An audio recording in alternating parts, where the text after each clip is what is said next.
One thing we wanted our church to be characterized by, we wanted it to be generosity. We want, if the community will say a lot of things about us, we want them to at least say that we're generous. And so we take a break in the middle of our service every single week since we started gathering to make a declaration of generosity, which we'll do at the end of the sermon tonight. And then once a year for an entire month, we talk about generosity and the ins and outs of it. And this month in particular, this year in particular, we're talking about some of the enemies of generosity. Some of the things that we hold on pretty tightly to, some of the things that we practice pretty regularly, sometimes in private, sometimes in public. These are things that are enemies to generosity, and we are choosing in this season, this year, to resist those things. Last week we talked about envy being wanting something that someone else has and resenting them for it. And this week, tonight, we'll talk about greed, which is holding on too tightly to what we have. Both of these are violent enemies to generosity. We cannot practice envy or greed and expect to be generous people, to be an open-handed community. So we're going to jump quickly into the teaching text. Every week we take a look and to see what the Bible has to say about our particular topic. Tonight is no different. We're going to be in the Gospel of Luke. If you want to turn to it on your Bible app or follow along the screens, you're welcome to. We're going to be in chapter 12. We're going to start in verse 13. It goes like this. Someone in the crowd said to him being Jesus, "Teacher, tell my brother to divide the inheritance with me." And Jesus replied, "Man, who appointed me judge or an arbiter between you?" Then he said to them, "Watch out, be on your guard against all kinds of greed. Life does not consist in an abundance of possessions." And he told them this parable. The ground of a certain rich man yielded an abundant harvest. He thought to himself, "What shall I do? I have no place to store my crops." Then he said, "This is what I will do. I will tear down my barns and I'll build bigger ones. And there I will store up my surplus of grain. And I'll say to myself, you have plenty of grain laid up for many years. Take it easy, eat, drink, and be merry." But God said to him, "You fool, this very night your life will be demanded from you. Then who will get what you have prepared for yourself? This is how it will be with whoever stores up things for themselves, but is not rich towards God." This is the word of the Lord. Thanks be to God. It's an odd scene because if you read a little bit before this particular passage, Jesus is preaching to a multitude, which we think means a couple thousand people. So if Jesus is in fact talking to a couple thousand people, and you can imagine one man elbowing his way to the front and then saying what he says to Jesus, which doesn't make a whole lot of sense out of context if you don't know this person. "Teacher, tell my brother to divide the inheritance with me." All the pronouns are vague and the articles are vague too. If you don't know this person, tell my brother to divide the inheritance with me. This would make no sense if you didn't know this person. And so Jesus responds quickly, gets himself out of the situation and says, "I'm not going to be an arbiter in the situation between you and your brother, but I will tell you one thing that I know about the tone that you're taking and perhaps the tone that your brother is taking, and it is that greed kills. Greed will not be of any help to you whatsoever." There are two reasons why this approach maybe isn't as strange as we think. Okay, at first blush, it's like, this is really weird that he elbows his way in, but there are two reasons why it's really not that strange. The first is this. In the first century, it would not have been uncommon to ask a rabbi to decide something that is an ethical issue or an issue of morality or even an issue of law. And so it wasn't that strange that this person asked. It's a little odd, the timing and the vagueness with which he asks, but the asking itself is not that strange in the first century. It's also a little bit expected when we understand a little bit about greed. When you think about greed, and you think about the way that it blinds us to our surroundings, all of a sudden, the abruptness with which this man asked this question maybe makes a little bit more sense. Because when we are greedy, or when we are holding on tightly to the things that we have, we really can't see what's going on around us, and therefore we might do something kind of like what this person does. But let's revisit the parable here for a second. In an agrarian society in the first century, this parable would have made a lot of sense. But we are all city folk. And so my guess is lots of grain and barns doesn't make a whole lot of sense to us. So let me retell the parable in a more modern way, if you don't mind. In 2008, there was a woman in Denver who decided that she was going to put all the money that she had into real estate. As the downturn of the economy began to make things more challenging for a lot of people, she thought she would see it as an opportunity to invest in real estate. So she invested in homes around the metro area, and she bought up as many as she possibly could, and she was banking on the fact that the economy would be on the uptick in the next couple of years and home prices would go up. She was right, and she was able to either charge more rent for these homes or sell these homes for a profit. She did that in 2010, and then she used that money that she made to buy more homes. In 2012, she bought more homes, and she, instead of selling some of those, she decided to just continue to rent them out. And as she accrued more revenue, she bought up more homes and rented those. And as she rented those, and as the economy went up and home prices went up, she was able to rent those out for a higher price. All of a sudden, in 2017, she found herself sitting on the couch and realizing that she had not only made enough money to sustain her life, but she had made enough money to then hire other people to manage all these properties, and so she found herself with nothing to do. And she sat there and thought to herself, I have so much property and money. I will eat and drink and be merry. And it was that night that she died.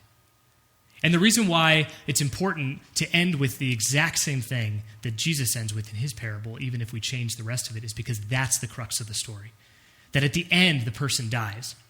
You see, Jesus isn't making a point that collecting money is necessarily a bad thing or having property is necessarily a bad thing. The point is the abruptness of the end of life. Because from what I gather, we don't think a whole lot about death, do we? Maybe I should just speak for myself. I don't think a whole lot about death.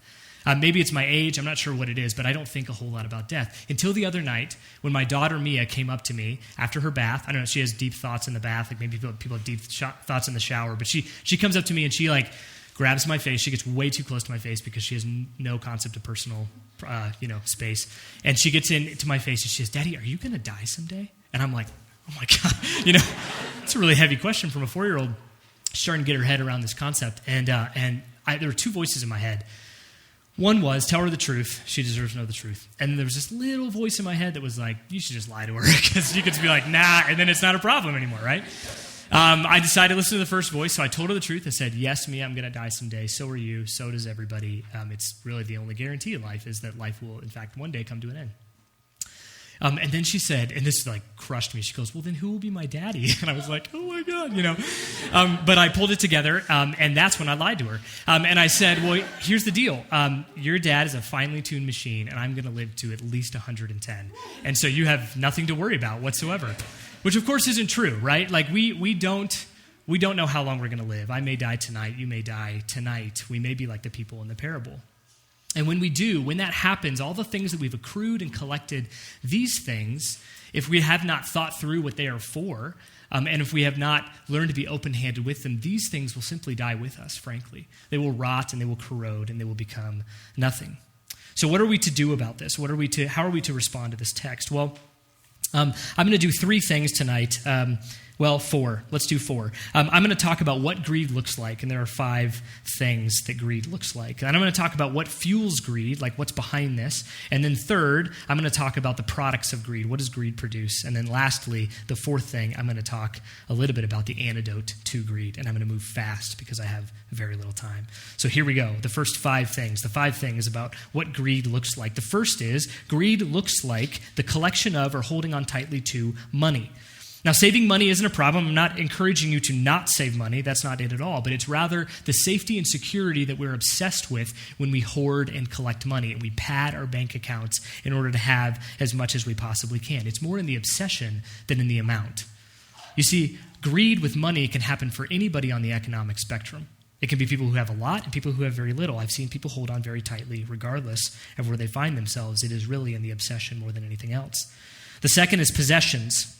Now, we often live in houses with spare rooms where we store other stuff that we don't use or need, right? Think about either your house or a person's house that you know that has a spare bedroom or a couple of spare rooms where they just store things.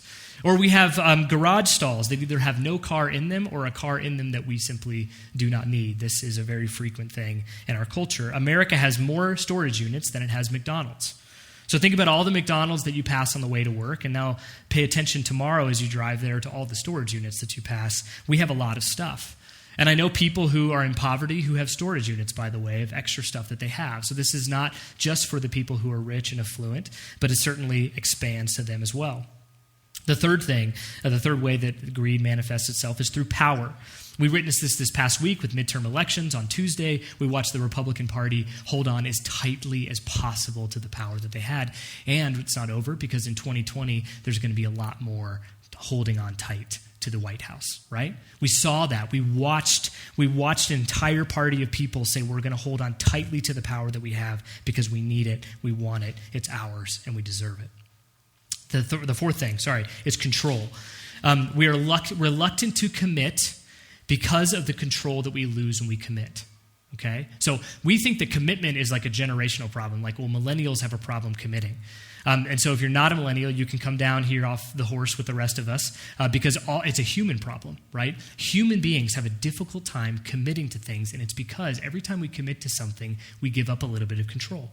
When you commit to that church, or you commit to that job, or you commit to that relationship, or you commit to that event, when you do that, you're giving up a little bit of control because you're saying, like, I'm not going to have control over my schedule or the things that I want to do during that time when I'm committed to that thing. Commitment is very difficult because it requires that we give up control.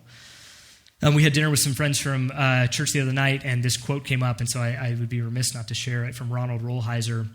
Every choice is a renunciation. Indeed, every choice is 1,000 renunciations. To choose one thing is to turn one's back on many others. When you choose one thing, you turn your back on everything else you could have chosen. And so it is giving up control. It is a difficult thing. Fifth and lastly, prestige. We use social media platforms and vocational platforms to elevate ourselves and to maintain a perception of prestige, even if it's fake. This is a temptation for anybody, including pastors. We live in an age of celebrity pastors where having a book deal or having a big crowd or having a lot of importance, whatever it is important to just about everybody, regardless of where you are and who you are.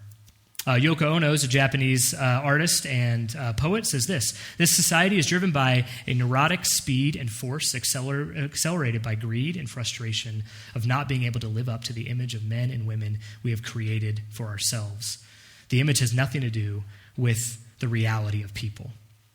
The prestige that we're fighting for, the prestige that we're desperately holding on to, is oftentimes not even real." So, that leads me with this. What fuels this greed? If these are some of the 5 ways that greed manifests itself, what is behind this? If we peel back the layers of the onion, what's really behind this? The first is this: fear. We are desperately afraid to lose the things that we have because we can't imagine what life would be like without them. We play the what-if game and go, well, what if I didn't have that? I wouldn't be able to live. I wouldn't be able to deal without my money or my prestige or my power or my control, and so I'm going to hold on just a little bit tighter, and we tighten the grip a bit. The second thing is entitlement. We think, I deserve this because of my work ethic. I deserve this because I earned it. I deserve this promotion or this job because I worked really hard at it, and therefore it's mine, and I'm going to hold on to it for dear life. Or something that we have also seen is a constitutional right to something. I have a constitutional right to this thing, and you can pry it out of my cold, dead fingers if you want it. I'm entitled to it. It's mine. Third, ignorance. Ignorance tends to be a fuel or a motivator for greed because we don't really know the stories of the people sitting next to us oftentimes. We don't know that other people have needs, and so we don't know that we could step into their life and help them meet that need. There could be somebody sitting next to you right now, somebody in your table group, somebody you sit next to at work who has a deep need that you don't even know about because we haven't really stepped into each other's stories. Ignorance is a deep unawareness of the needs of those around us. Those 3 things, I think, fuel the 5 things that I mentioned earlier.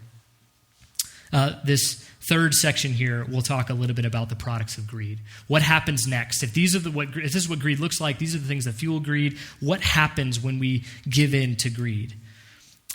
We experience corruption and corrosion. Corruption and corrosion. These things corrupt us.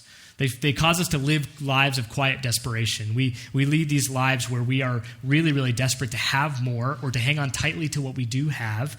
And because of that, we are desperate, and nobody really knows about it. The second is corrosion. All of the things that I mentioned earlier corrode and disappear. They all have a shelf life. Everything that we have stays when we die. Everything, that's why it's the point of the parable. Everything that we have stays when we die. It doesn't go with us. And so it's important for us to think about what happens to those things after we pass, for instance. One of the things that I've been able to be a part of for the past couple of years, it's been a real pleasure, is to serve on the board of trustees to the Denver Rescue Mission. And one of the things that the board talks about, but the development team talks about even more, is something called legacy giving. This is a very difficult thing to project, especially for an organization the size of the Denver Rescue Mission. A couple $1 million sometimes will come in of legacy giving. This is people who have written into their will it's a gift to a nonprofit organization after they die. It's very difficult to project that, if you can imagine. And you can imagine a few people sitting around in a room going, well, we think 10 people might die this year, and then we're going to hopefully they're givers. We don't really know. You know what I mean? It's difficult to project that. It's really hard to forecast that. But that's one of the things that the development team is trying to figure out is how many people will pass away and give something to the Denver Rescue Mission so they can forecast it. If you walk by my office at all tonight, you may have noticed that the floor is covered in trash bags. It's because I'm doing a funeral this coming week, and the widow that I met with last week is a former neighbor, and she said, when she came to meet with me this past week, she said, I really can't imagine Arthur's clothes going just kind of to maybe a donation or maybe even in the trash, or definitely not sticking around in my house. I want to know that they're going to somebody who has a relationship with somebody who can help them out. Would you make sure these clothes get to some of your homeless neighbors? Well, I said, absolutely, we'd be happy to do that. I have no idea what I'm going to do with them until I figured out who they're going to go to. But right now they're sitting in my office because she's thinking after Arthur passed, what was the best thing to do with the things that he had? There's a plot twist, I think, to this whole parable thing that is worth noting. I don't know if you noticed it when we were reading through it, but it's not clear who the parable is about. It's not really clear if it's about the brother who's holding on to the inheritance and therefore being greedy, or the brother who really wants the inheritance and therefore being greedy. See, greed goes both ways. It kind of steps into the realm of envy a little bit. It can either be about what we have, or it can be about the thing that we want desperately, but either way, it's blinding. And so really the parable might be about both brothers. And I think it's probably about everyone in this room, because every one of us at one time or another is tempted towards greed, and oftentimes we give into it. Lastly, the antidote to greed. Let's talk about that really quickly. It's found right there in the text. It's in Luke chapter 12, verse 15, towards the end of the verse. Life is not found in an abundance of possessions. That is the antidote to greed. I want you to do something for me really quick. Put your hand out. You can just hold it out, or you can just put it on your leg, or whatever you want to do, whatever's most comfortable. I want to look straight in the palm of your hand. I want you to think about those first 5 things I talked about. Money, possessions, power, control, and prestige. Which of those 5 things tends to be the thing that you hold on to most tightly? The thing that you value the most. Okay, imagine that thing in your hand for a minute. I'm not going to make you, be honest, I'm not going to make you tell anybody next to you or anything. So just be honest with yourself for a second. Now I want you to close your hand around that thing for a second. Now tighten your grip a little more, and a little more, and a little more, until you feel your fingernails digging into the palm of your hand. Now, I want you to turn your hand around and take a look at it. You'll notice that your knuckles and parts of the palm of your hand have changed color at this point. You have restricted blood from flowing into your fingers. You can feel the pain of your fingernails digging into your palm. And frankly, we're all getting a little tired of this, and so it's taking a little bit of focus to keep your hand that tight around it. You see, when we're tight-fisted about things, when we're greedy about things, it takes up all of our focus. It's extremely distracting. It's really tiring, and it brings death, not life. If you were to continue to do this, there would eventually be a problem, probably long-term, to your hand. Now go ahead and release your hand and open it up. You'll notice that it'll change color. You'll notice that it's very relieving. It feels good. You can literally feel the life coming back into your fingers, can't you? That's blood rushing back into your fingers. Life is not found in abundance of possessions. Life is found in open-handedness. Life is found in generosity. And there's good news to this. There's good news for us tonight, and it's this. We stand in a long line of generous people. Christians have been more and less generous throughout our history, but one thing has been true of most Christians throughout time, and is that we have practiced generosity because it was modeled for us by God. God has given us grace in a generous and abundant and never-ending way. In fact, in the first century, Christians were known for being generous beyond even their community. Julian, who was a first century emperor, nicknamed Julian the Apostate, in fact, said this: those Christians not only feed their own poor, but they feed ours as well. He said this in a moment of frustration. He was sort of angry about it, and I think the Christians who heard him said this probably said, yep, that's exactly what we do. That's what we're about. One of my favorite storytellers, Garrison Keillor, says this: even in a time of elephantine vanity and greed, one never has to look too far to see the campfires of gentle people. We stand in a long line of Christians and churches who have come before us that have set a tone of generosity. We will not be the church or the people that breaks that trend. And so my charge to you tonight, my hope for you tonight, is that we would loosen our grip. Instead of white-knuckling the things that we have and holding on too tightly, we would open our hands and we would give of the things that we have. Instead of practicing greed, may we practice generosity. That might look like purchasing gifts to the Bishop Christmas store for you. That might be giving to this church financially on a regular basis. Or maybe in December when we announce our Christmas campaign, you give above and beyond to that. Those are 3 ways you can contribute and be generous just here like tonight. But there's a million other ways outside of your life if we can just pay attention and loosen our grip just a little bit. Be creative, be risky, be generous. Throughout the month of November, we're ending the sermon time right before communion by praying our prayer of generosity together. So if you are willing and able, would you stand with me and pray this prayer to close out this part of our service? All that we have received from God. We bring nothing into this world, and we take nothing out of it. We choose to follow the way of Jesus and increase in generosity until it can be said, there is no one in need among us. We choose to resist envy, greed, gluttony, and sloth, as these plunge our hearts to ruin. We choose to be faithful stewards of all our resources, relationships, time, possessions, and money. We choose to be generous because our Father is generous, and as his daughters and sons, we want to show the world what he is like. Amen.